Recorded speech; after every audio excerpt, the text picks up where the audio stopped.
বলা হচ্ছে বন্ধুরা, প্রত্যেকটা মানুষের কাছেই কিন্তু জীবনের সংজ্ঞাটা আলাদা, ভালোবাসার সংজ্ঞা আলাদা, আবেগের সংজ্ঞা আলাদা, সুখ দুঃখের সংজ্ঞাও কিন্তু আলাদা। এই ডেফিনিশন গুলো কাউকে কিন্তু বলে বোঝানো খুব মুশকিল। বলা হচ্ছে দিনের 24 ঘন্টার মধ্যে একটা মিনিটও ভালো কাটলে আমি ওই একটা মিনিটকে মনে করে বাদবাকি 23 ঘন্টা কিন্তু খুশি থাকি।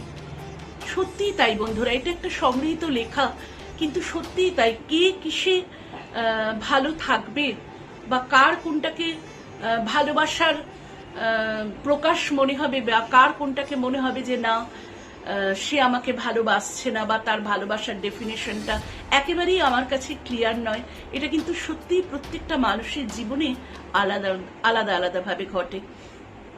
একটা মানুষের সাথে আর একটা মানুষের জীবন কিন্তু সত্যিই বন্ধুরা কখনো মেলে না। যদি আমরা মিলিয়ে ফেলার চেষ্টা করি তাহলে কিন্তু দেখা যায় দিনের শেষে আমরাই কষ্ট পাই, আমরাই দুঃখ পাই। কেননা প্রত্যেকটা মানুষের জীবনের সমস্যা একেবারেই আলাদা। কারোর সাথেই কিন্তু কারোর জীবনের সত্যিই মিল পাওয়া বড়ই কঠিন।